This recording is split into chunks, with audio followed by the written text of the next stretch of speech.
As we mentioned at the top here, we only had so much time to talk about teams and the teams to watch. And these are the teams that had to narrow it down to. Renegades, they have a great mix of zone knowledge and firepower. But so much of this early game is foundational to your success. Hold on! It looks like we're seeing a big fight with Hierarchy and Pow Pow. And again, more teams fall as that zone took 6 of our squads out of the competition. Sella, your Renegades still, sitting in 17th place. Renegades doing that rotation. They see squads left and right and will decide to land on the high ground. 10 squads left. They did find a safe spot. Renegades, so far so good. They make it to the other side as well with a bit of a risky looking hop. A bit confounded as to how to move forward, but they've got to keep moving because the ring won't stop. And now they get behind this train. It's going to be enough to take down Pow Pow. And now Renegades, they are in trouble, B. As Sorcerer is trying his best, cracking everybody with the Eva using R99, showing, and somehow came out on top. And of course, RNG, they are on the top eastern side of this circle, and Renegades continue to find kills. Yeah, I want to start by saying that Renegades finally top 3. So happy for them. Told you they could do it. Pulling out the Valkyrie rotation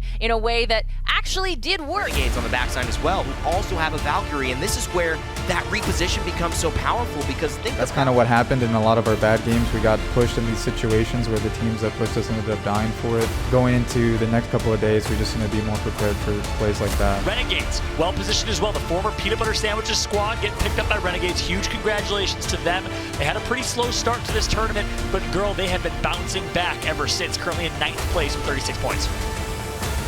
I was right! Renegades quals at 20th place, I believe. Unbelievable! And these are the teams we'll be seeing in the champs lobby. Absolutely going crazy. And what a stacked squadrons we have. Yeah, I mean, going into day one, I felt pretty pumped. I always try to hype myself up before every tournament, especially if it's like a major tournament. Oh, the Bowser hype up ritual. Okay. First of all, I make sure that I get good sleep, typical morning routine. And then right before that, I clean up everything on my desk. I do like a bunch of stretches, listen to some super hype electronic music, warm up in the range, and then that's pretty much it. I guess the only like ritual-esque things that I do is just I charge my mouse the night before, and then I make sure I get a good night's rest. Always gotta charge the wireless mice. Aiming with the freaking charging cord in is terrible too. It's actually so bad. The group stages was probably the most stressful time I've had in comp. I was more worried about the bad teams like doing dumb stuff that I couldn't predict, more so that like when I'm in finals I could usually predict what everyone's about to do and like what's gonna go on. We went into day 2 pretty confident, I think. I don't really remember, but I remember from day 2 we weren't really playing to our strengths that well. Like we were rarely using alcohol to its like full potential, and we were just not really taking opportunities that we would normally do, and we were tunnel visioning on like plans we made even though they weren't really the best. Yeah, I remember. Yeah, day 1 was nice, and it definitely seemed like we were predicted to do pretty good, and like it felt like we were gonna do good in day 2, honestly. But then whenever we actually played through it, nothing was going right at all. I don't know why. We see some teams that are in a good standing, and we see some teams that may need to get it going here on our final day. Yeah, my boys Renegades gotta step up their game a little bit. They're right on that cut. That was probably the scariest like moment, because if we had another day like exactly like that, like it's not gonna work out. I don't know. It was pretty stressful. We fully expected to make it into champs. No problem at all. So when problems started showing up, we kind of got pretty stressed out, honestly. Because we, in fact, do have the qualified teams ready to go right now. Again, the moment y'all been waiting for, it's actually arrived. Renegades, they are the team that won that tiebreaker against AMV, and they are going to be the final team looking in. Charlotte Phoenix just squeaking by. At the end of game 6, we were like watching the main play Apex stream to like just praying to God that like 2 teams couldn't pass us. Like we were sitting there, we're like, wait, we're tied for 20th with this other team. What's the tiebreaker? And then we're like, is it best placement, best like most points in a single game? And I had to DM one of the competitive directors on Twitter and ask them what it was. And thank God they said, oh yeah, you guys won the tiebreaker. Congrats. I was right. Renegades quals at 20th place, I believe. ESA Red at 96, and AMV, I believe, gets bumped down in to the non-qualifying spots. I told the team right after group stage, I told them we have 1 week of scrims, and I told them that we should change the comp. We should change the comp. That's what I told them. I thought our comp was not very good with Bloodhound, Valkyrie. It was making us a lot, like, we couldn't really make the decisions that I felt like we needed to make as a team because of it. And then we decided, okay, let's just go Octane, I'm pretty sure. We had never played Octane before. We had like 3 days of practice. I played like 2 scrum blocks on Octane. I feel like I don't know. I feel like when I'm on Octane or like a rotation character, I'm more in control of like where we go. So it's not like relying on, oh, just Valkyrie here and pray there isn't a team there. It's like we're able to play like on the side of the circle that we want, and we're able to like take space accordingly. This is the top of the top. This is the apex, if you will. Moment, Renegades with a pretty good start so far. 21 points on the board for them. They're currently tied for second place as far as points is concerned. Team who just managed to squeak into our final lobby have had a pretty good start here, Dan. We're down to just 3 teams.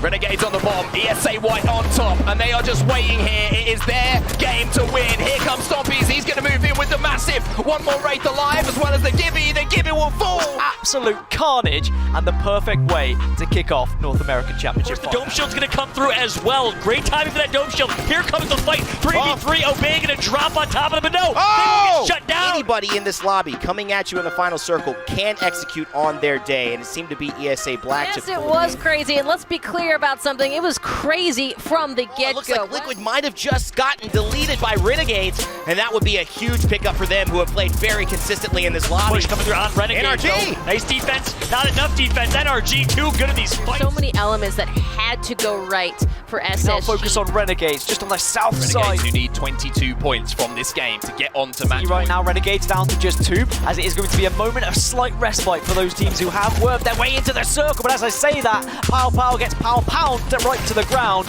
and now they're in. They'll take down Renegades, and that's going to be another squad wiped off the face of World's We End. felt the pressure right there, and I'm wondering, maybe they switch it up. Are they going to switch up their composition? This zone is going to decide it all. It's Renegades trying to hold C9. Sentinels, the 1 out of 3 teams to keep this tournament alive. It's ESA Red and Renegades, the 2 teams that aren't on match point that can spoil the party here. Sentinels are being pushed right now. Renegades are doing a job on Sentinels. This is perfect. What a moment! Renegades overlooking everything. What a play from them. SSG, they have the chance to win the competition here, but Renegades can spoil it all. Renegades have to try and force these 2 teams to fight. It all comes down to this. Renegades being slightly focused here, but they've done so much damage. Can they spoil the party? Oh, and it looks like they might. I tell you, it's been made now for Renegades to move in. They will be able to reset here, but no! Here comes bottom 20. It's all down to Pow. Can he get it done for Renegades? Before finals, I just told my team, like, hey, we've got a clean slate. This is the tournament that we've spent 2 years to play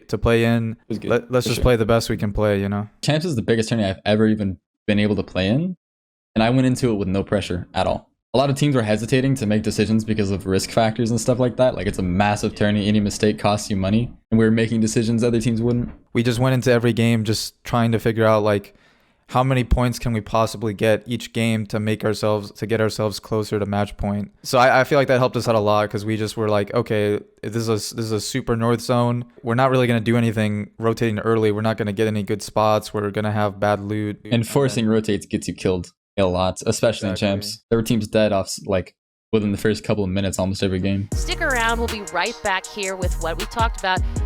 Game number 9. Going into that last game, the 9th game, we weren't actually trying to win at that point. We literally just wanted to get a big, like, I think Bowser literally calmed, like, we need a juicer.